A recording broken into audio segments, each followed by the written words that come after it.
For a long time, I've resisted the low-hanging fruit that is spirit science, but after a few requests, I'm giving in.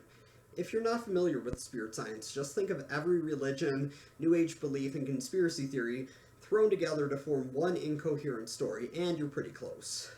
You know how Richard Dawkins is fond of saying that we're all atheists when it comes to almost every god in history, and some of us just go one god further? I don't think Dawkins has heard of Jordan and spirit science, because I'm pretty sure this guy believes in every god of every religion. There are many other YouTubers who have done great responses to spirit science, so I'm going to do my best not to copy them. Instead, I will mainly be addressing things that stick out to me that I do not remember being covered by the many other debunkers, as well as a few times when Jordan messes up chemistry. Let the torture begin. There was a scientist in Japan a few years back who made an incredible discovery, but one that also went largely unnoticed or recognized by the global scientific community. Dr. Masaru Emoto discovered that by putting words on a side of a glass of water and freezing the water, you could change how the water would freeze into crystals. On a jar that said, "I love you," this is how the water crystal froze. On a jar that said, "You make me sick, I want to kill you," it froze like this. If thoughts can do that to water, just imagine what thoughts can do to us. This study by Emoto was not published in a peer-reviewed scientific journal. The methods he described failed to control for all variables and did not eliminate the possibility of confirmation bias. Nobody has been able to replicate it under controlled conditions. I'll post a link in the description of someone who tried that also explains all the issues with Emoto's experiment. What would you see if you were to look at a human through an etheric prism? Are we beings of light? No, humans have mass and photons do not. Moving on. For those who are trying to channel entities on your own, I ask that you use caution when proceeding forward, but also have fun. Wait. Did you seriously just promote tinfoil hats? Jordan, you just went full conspiracy. Never go full conspiracy. The topic is male and female energy. I didn't know the potential to do work had genders. One big difference between the two is that male energy looks at parts and female energy looks at wholes. How does energy have vision? For now, let's move on to the badassery that is the super psychics. These kids are hardcore. They can do anything, literally. Some can move solid objects through walls with their minds. So with their minds, they can generate enough force to overcome electromagnetic repulsion between the atoms of the objects in the wall, thus allowing them to pass through. Why haven't we heard about this? Well, for one, almost all super psychic children are in China, and almost all of the evidence is hardly ever rendered into English. There are millions of people who speak both Chinese and English. Get one of them to translate it or publish in a Chinese scientific journal. It's not that hard. That kind of discovery would definitely get you $1 million from James Randi, a Nobel Prize, and international fame. Why not go for it? In Lesson 4, we talked about male and female understandings. When you watch spirit science, you have two choices in how you understand it. You can come from the left brain, take notes, and carefully see the logic in each step. Or you can come from the right brain. Just let go and don't think. Feel. Watch it like a movie, expanded, not contracted. Either way, it will work. Well, I'm watching and taking notes, and I'm not finding any logic, so I guess I should take your advice and not think. White dwarfs are the smallest star type, estimated to weigh approximately 1.5 million tons per cubic inch. Black holes aside, that would surely seem to be the heaviest matter in the universe, or at least incredibly close. First off, neutron stars are smaller and more dense than white dwarf stars. Second, white dwarf stars are very dense, but not nearly as dense as you are claiming. Third, what kind of numbering system is that? Instead of putting a decimal in there, why not just move the 5 over to where the first 0 is? Jordan, how did you even get counting wrong? The last time that there was water in the Egypt area was over 12,000 years ago, at the end of the last ice age. So there's no water in Egypt. No rivers or anything running through there? I think you're in denial. Get it? Denial? Denial? I'm shameless. Moving on. The ancient alchemists and great souls like Pythagoras, father of Greece, considered each shape to have an elemental aspect to them. The tetrahedron was considered fire, the cube was earth, the octahedron was air, the isosahedron was water, and the dodecahedron was ether. Ether, also known as prana, and tachyon energy are all the same thing. They extend anywhere and are accessible at any point in space, time, and dimension. These were elements in alchemy, but then we discovered chemistry, and that model became obsolete. None of the things you mentioned are elements, and it's been shown that ether doesn't even exist. Anyways, recognize this? The periodic table of elements? Every single element on this table has a geometric relation to one of these 5 shapes. Modern scholars ridiculed this idea until the 1980s, when Professor Robert Moon at the University of Chicago demonstrated that the entire periodic table of elements, literally everything in the physical world, is based on these same 5 forms. In fact, throughout modern physics, chemistry, and biology, the sacred geometric patterns of creation are being rediscovered. It's interesting that after 30 years, the only information I can find on the moon model comes from New Age websites which openly admit the moon model is inconsistent with spectroscopic data. We have plenty of better models out there. One ear goes, woo, and the other tone goes, woo, and in your head, you hear, woo, woo, woo, woo, woo, woo, woo, woo. Yes, woo woo woo woo is all I hear when you talk, Jordan. Because of this characteristic, it essentially means that the cube is like the father of all shapes. It is a male form, and the sphere is the mother of all shapes. It is a female form. How do shapes have genders? In the last few months, modern medicine has finally accepted publicly that a child was born with 3 DNA strands rather than 2. In a simplified way of seeing it, we are adding an entirely new strand to our DNA, going from a double helix to a triple helix.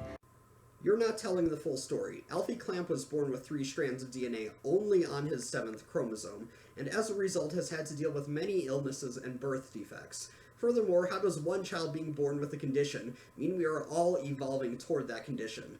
I detect a leap in logic here. We are being changed physically from carbon-based beings to crystalline-based beings. First, crystalline is not an element.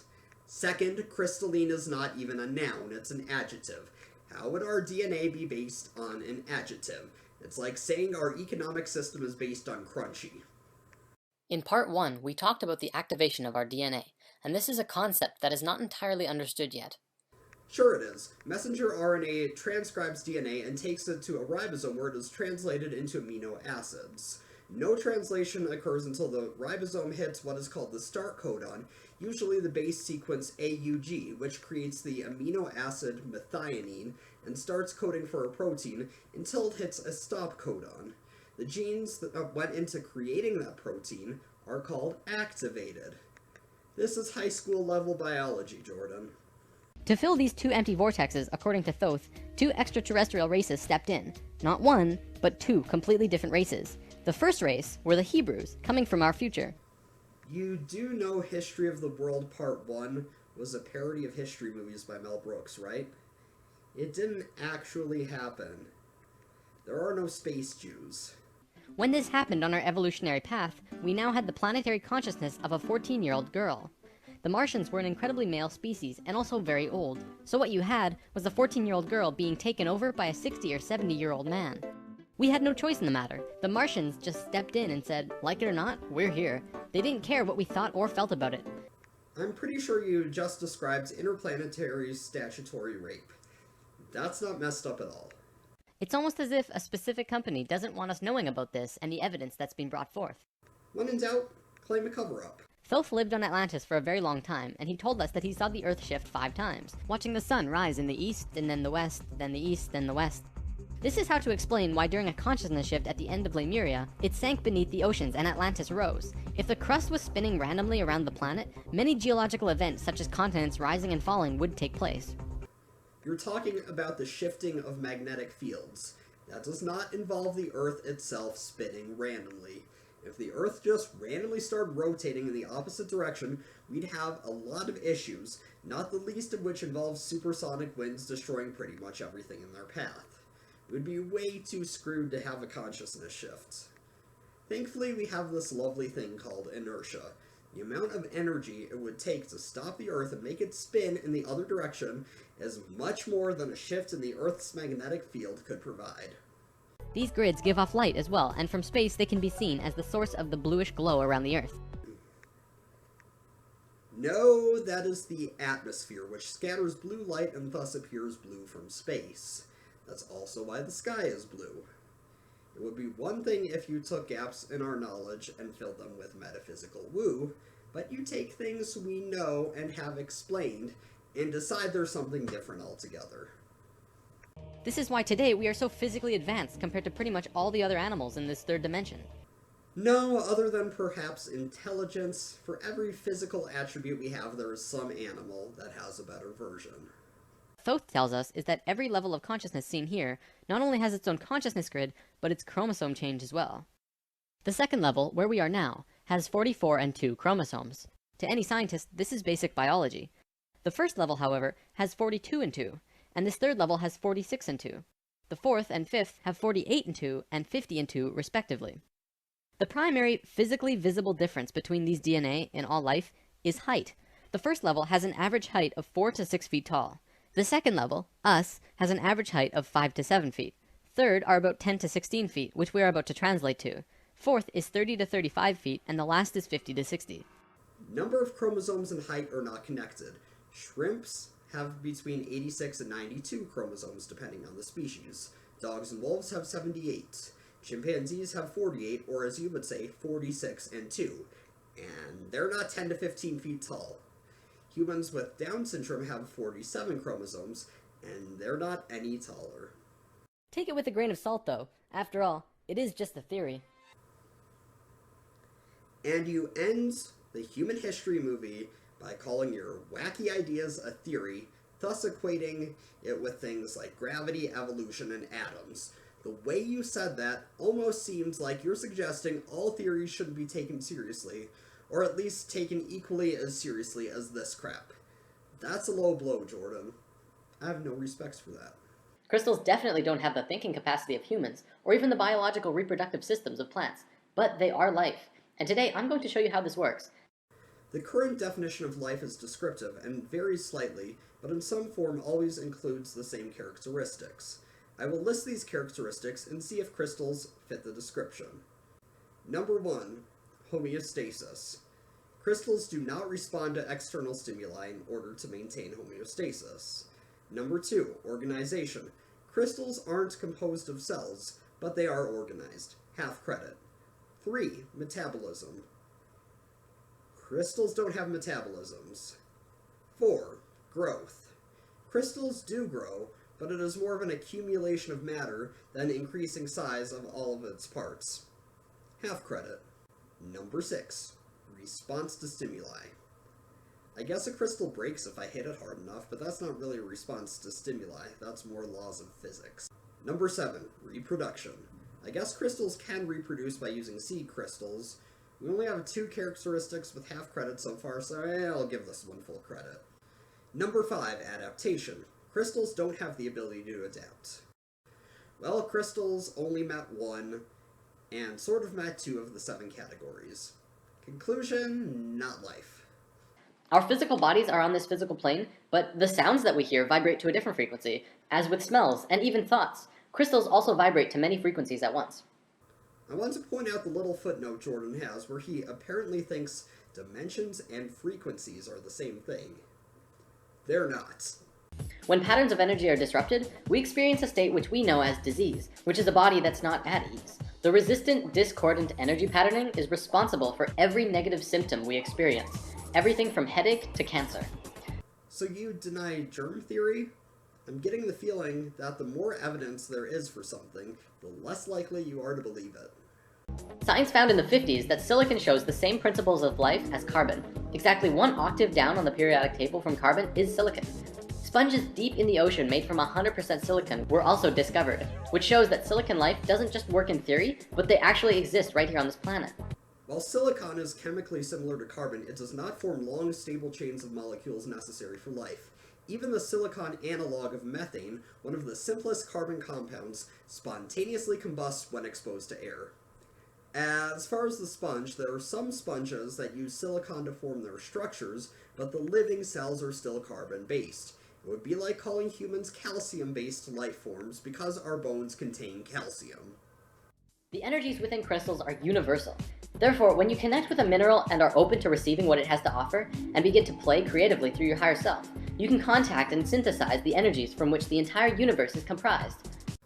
The law of conservation of energy states that the total energy of the universe is constant. Therefore, one cannot synthesize energy. When a person who's down on their luck asks you for some spare change or a cigarette, you can reply, "Sorry, I don't have any change, but I'd love to share a crystal with you," and then briefly describe what it is this particular crystal does, if you know, and wish them safe journeys on the path that they are walking. Oh, I'm still starving, but at least I have a pretty crystal. I guess everything is fine now. The space at the very core of that field is where your first actual organ appears, which is the heart. Humans are deuterostomes, and in deuterostomes the anus forms first, even before the heart. Must be why you're always talking crap. Watching it will result in the reconnection of 12 circuits of life force, permanently. Re-embracing your field of awareness into the holistic space-time continuum, electromagnetically. Functioning upon the laws of resonant harmonics, these codes reconnect the energetic delivery system that downloads a holistic virus of source consciousness. Okay, let's just take a minute to appreciate that quote. Watching it will result in the reconnection of 12 circuits of life force permanently, re-embracing your field of awareness into the holistic space-time continuum electromagnetically. Functioning upon the laws of resonant harmonics, these codes reconnects the energetic delivery system that downloads a holistic virus of source consciousness. What does that even mean? It's one of the worst examples of word salad I've ever heard. We know the four elements: earth, air, water, and fire. It's the geometry of a square. We have this prevalent system of four all over our world. We have four states of matter: solid, liquid, gas, and plasma. We have four seasons: winter is earth, spring is air, summer is water, and autumn is fire. We have four directions. We have four ways of taking in energy: food, water, oxygen, and prana. No, we have 118 elements. You're referring to the outdated practice of alchemy. I've also noticed in previous videos you've added life and or energy to the list of elements. So even according to you, there are more than 4 elements. We also have more than 4 states of matter. You left out Bose-Einstein condensates, superfluids, supercritical liquids, degenerate matter, and quark-gluon plasmas, just to name a few. The designation of 4 seasons is completely arbitrary. We could technically divide up the year in as many ways as we want. We also have an infinite number of directions. The fact that we designate 4 of them on a compass is arbitrary. Prana hasn't been shown to exist, and water doesn't give us energy. It's more the medium that our bodily processes occur in. That leaves food and oxygen, and neither will produce energy unless in the presence of the other. Look, Jordan, with the number of things in this universe, you can come up with plenty of examples of groups of 4 that don't require you to misrepresent things or even make crap up. Let me give it a try. Most tetrapods have 4 limbs. The Great Pyramids of Giza have 4 sides. Hogwarts has 4 houses. Words I want to scream after watching your videos have 4 letters. If we look at the flower of life, we see that its ultimate basic form is in a 6-pointed shape, called a hexagon. Want to see where else hexagons form in life?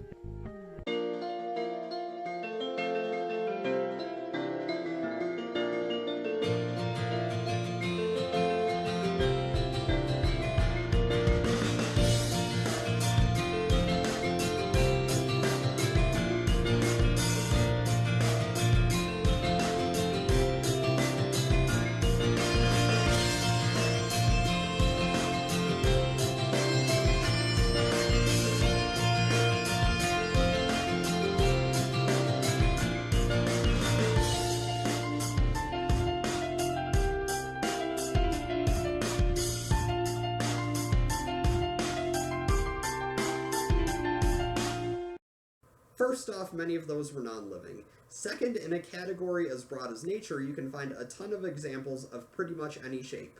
Let me try with, let's say triangles.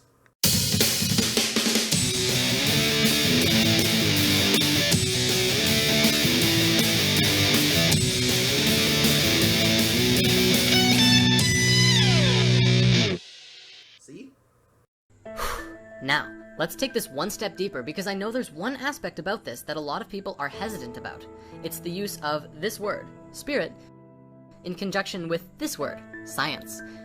Many people feel that these words need to be kept separate, although I will share that in my experiences, I've learned that magic can happen when powerful energies come together. And finally, in episode 19, you address this. Look, Jordan, by definition, science only deals with the natural world, and the idea of spirits is inherently supernatural, so they are contradictory. It's like mixing metallic potassium with water. The reaction may look pretty, but the resulting solution is quite corrosive and toxic.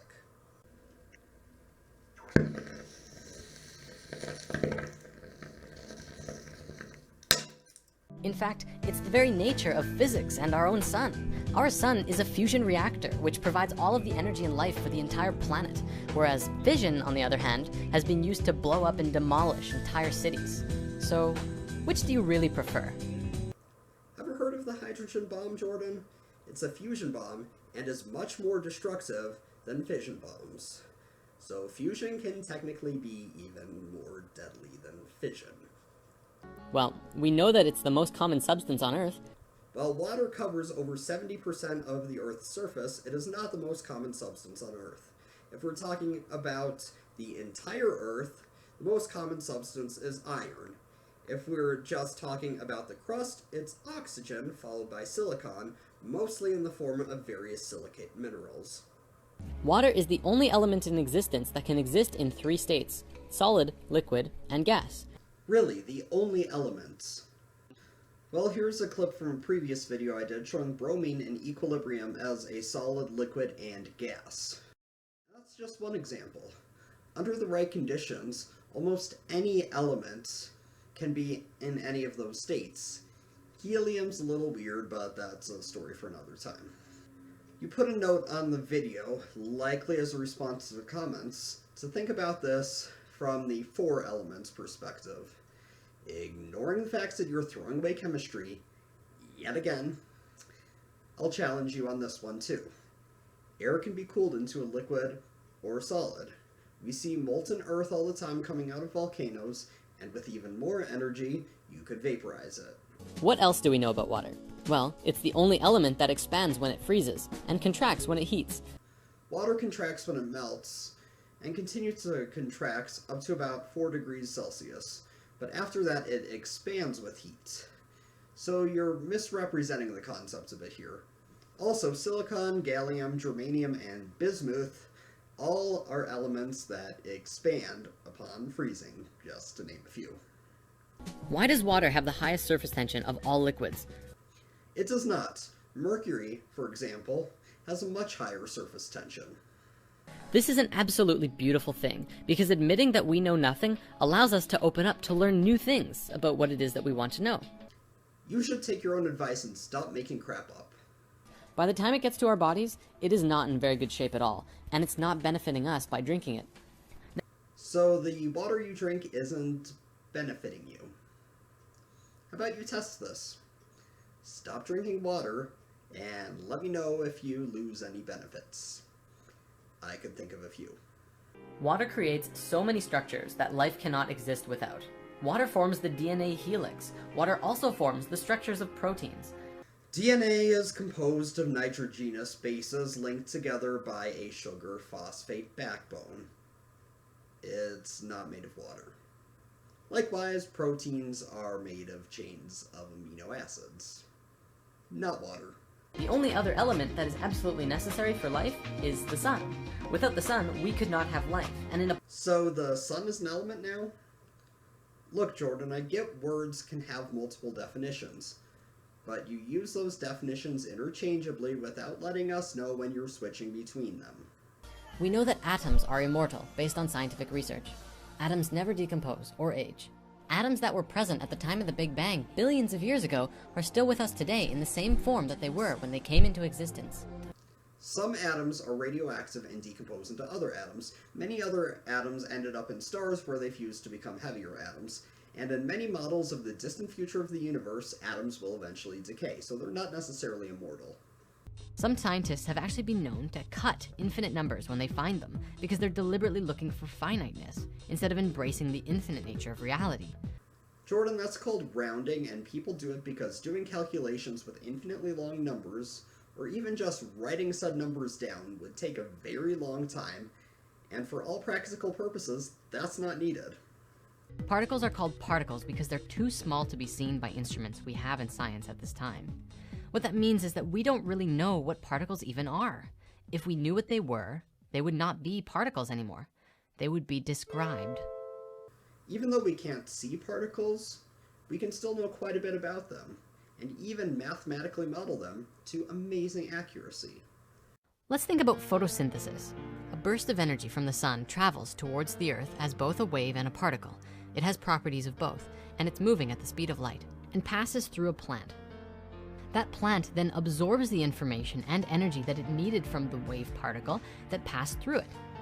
The plant then uses that information, the light speed particles that it took from the sunlight, and uses it to create something with mass, merging them with water and other plant matter to create sugars and other nutrients. In addition to supporting the theory of light being a solid and holding information, and even mass, doesn't that also seem to fit the model of the Higgs boson too? Okay, first, the mass is not coming from light. The light provides energy used to convert carbon dioxide and water, both of which have mass, into sugar. And light is not a solid.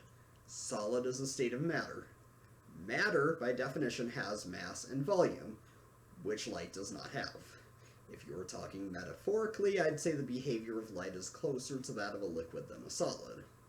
If light is a solid, it can be both a wave and a particle simultaneously.